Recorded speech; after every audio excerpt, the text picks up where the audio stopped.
Parce que les sœurs ont l'air de ne pas vouloir participer. Je demanderai un avis à Di Maria à vos côtés et de poser sa question et de participer à votre tour.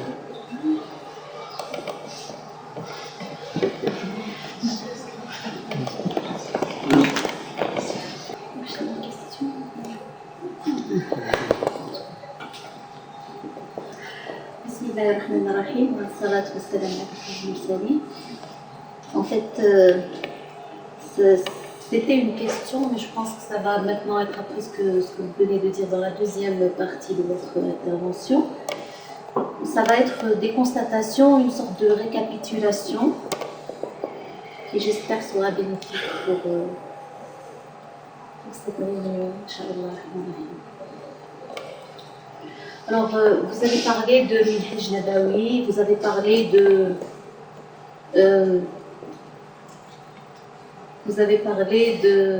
d'adaptation, vous avez parlé de langage que puissent comprendre les gens que nous fréquentons, les gens que Dieu nous a amenés à fréquenter, que Dieu nous a amenés à vivre avec eux. Moi, ce que je voudrais dire, tout ce dont on a parlé, surtout le point essentiel de la résurrection, l'idée continue que cette vie est éphémère et que, en fait, la vraie vie, c'est après la mort que ça se passe, c'est des choses qui nous sont très proches. Ça commence. Comment? Que ça commence. Ah oui. Que ça commence. Après la mort, que ça se passe. Oui, que ça commence donc. Donc ce sont des idées qui nous sont très proches et ça grâce à deux choses dont on a parlé aussi lors de notre réunion. C'est le dhikr, le sohba, le fait d'être très proche de ces concepts en fait. Et c'est des choses qui pour nous sont très concrètes et qu'on essaye de garder comme telles. Mais pour les autres, c'est des choses qui restent complètement abstraites. Et vous avez parlé aussi d'ouvrir notre cœur à l'autre pour qu'il puisse recevoir le message, pour qu'il puisse comprendre le message. Mais avant d'arriver à ce message justement, l'autre, son vrai langage maintenant, c'est quoi? Et vous avez dit qu'il fallait parler le langage de l'autre. L'autre maintenant, c'est l'image qu'il reçoit de nous, qui soit l'incite à écouter ce que l'on a à lui dire, soit le repousse complètement. Alors moi, la question que je voudrais poser, c'est une question qui peut rester sans réponse. En fait, c'est une constatation et puis c'est une question qui est destinée à nous pousser à avoir une réflexion plus profonde sur ce que nous sommes d'abord, avant de savoir à qui nous nous adressons. Parce que c'est ça la question qui a été posée au début de votre intervention. Vous avez dit à qui nous nous adressons, il faut connaître l'autre, il faut aussi se connaître soi-même. Quelle image donnons-nous à cet autre? Est-ce qu'on lui donne l'image véridique qui est celle du prophète sallallahu alayhi wa sallam? Parce que le prophète, avant de parler du message avec un grand M, c'était d'abord l'image qu'il a véhiculée lors de la Jahiliya qui a fait que les gens l'ont écouté. C'était As-Sadiq Al-Amin. Donc nous avons une image d'abord à véhiculer et une image morale, et je pense que mon père en a parlé assez longtemps lors de la deuxième partie de son intervention. L'image morale, c'est qu'on doit ne pas mentir, accéder à une certaine probité morale, donner une image positive de nous dans nos actes, mais il y a aussi l'image tout court. L'image tout court. Le prophète il faut parler un langage que puisse comprendre l'autre. Il y a ce qu'on appelle le look. Bon, je ne dis pas qu'il faut être branché, mais qu'il faut effacer la différence. Il faut essayer d'effacer les contours pour que notre image passe chez l'autre. Et je pense que ça devait être une question, c'est une constatation, je m'arrête là, Inch'Allah. Bismillahirrahmanirrahim.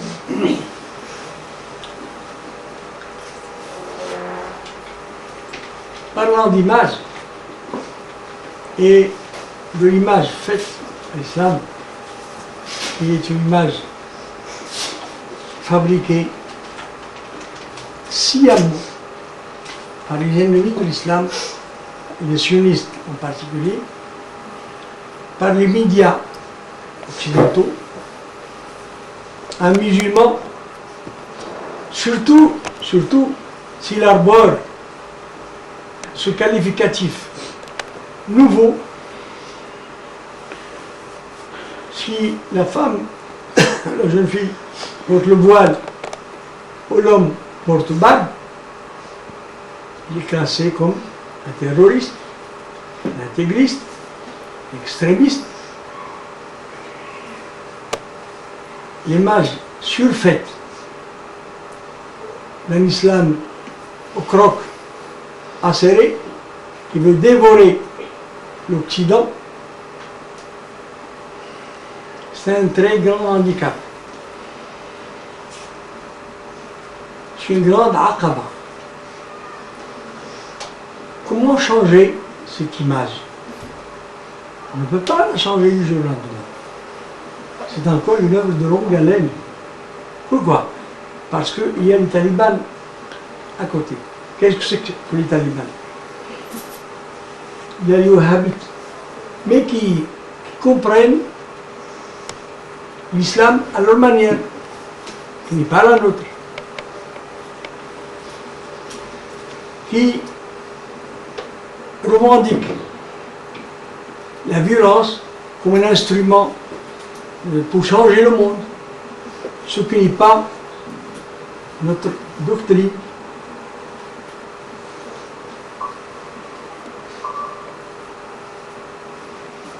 Donc, pour redresser la situation, pour changer l'image de l'islam, encore une fois, il faut commencer par des salvations, si ce mot existe en français, sauvetage, sauver des personnes, les personnaliser.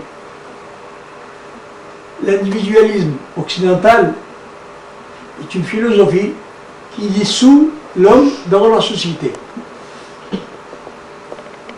Les autres sciences de l'homme, qu'on appelle sciences de l'homme, ethnologie, ethnographie, etc. Qu'est-ce qu'elle fait? Il ne veut pas regarder la personne. La personne n'existe pas. Surtout le dernier, je ne sais pas si le dernier écrit dans les philosophies ethnologiques, mais l'avant-dernier peut-être, le structuralisme comment s'appelle, le père de... Non, l'ethnologue français. Un nom, j'ai oublié, très connu. Lévi-Strauss. Pour ces ethnologues, pour ces historiens, même les historiens, par exemple la nouvelle doctrine de l'histoire qu'on appelle c'est la nouvelle conception de l'histoire. L'individu n'existe pas. Il existe seulement des structures, des organisations, des entités dans lesquelles l'homme personne est dissous. Il n'existe pas. Il est rien. Il est passager.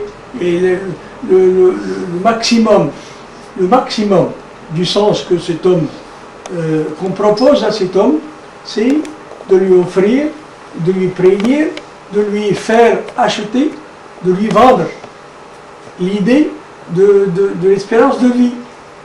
Eh bien, nous sommes en progrès. Nous sommes une société rationnelle. Les rationalités et la religion, c'est rien.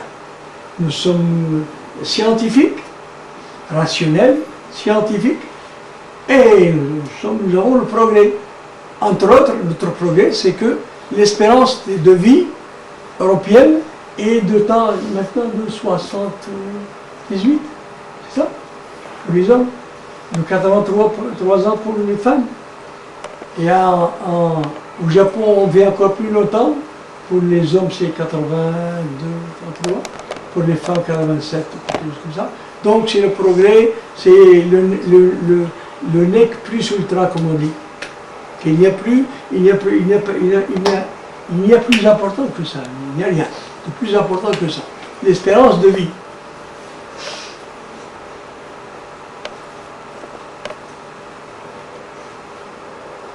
Donc, pour changer,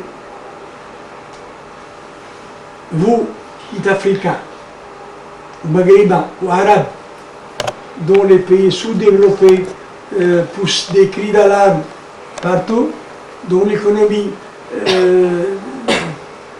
fait haut, mon bateau qui est en perdition, il fait haut de tous côtés, vous n'allez pas nous dire qu'il y a des vérités, je sais quelle dernière vie après la mort. Nous vivons plus longtemps que vous, nous mangeons mieux que vous, nous habitons des logements plus sains que vous, notre santé, nous avons l'assurance, etc. Il faut commencer tout doucement en prêchant la vérité, en disant, en informant les gens. Il faut montrer un minimum de solidarité avec les gens.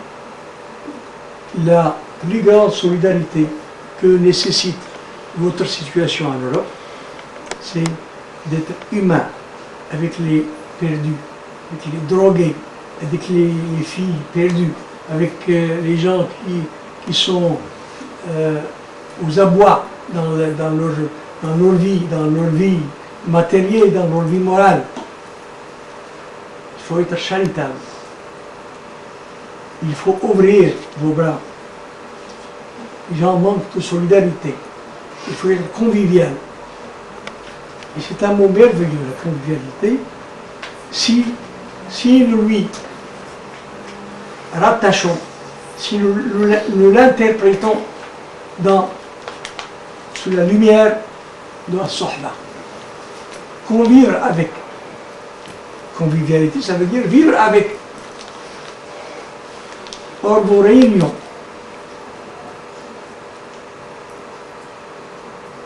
hebdomadaires ou mensuelles, au quotidien, c'est une convivialité qui mène, qui peut sauver les gens.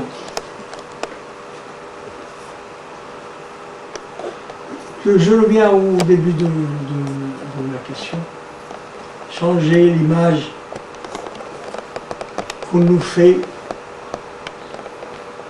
et que nous font nos frères musulmans par leur inconscience, par leur extrémisme doctrinal.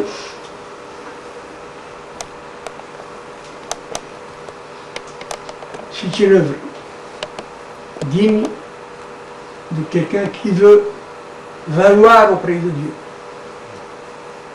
C'est une œuvre digne. C'est une œuvre à entreprendre.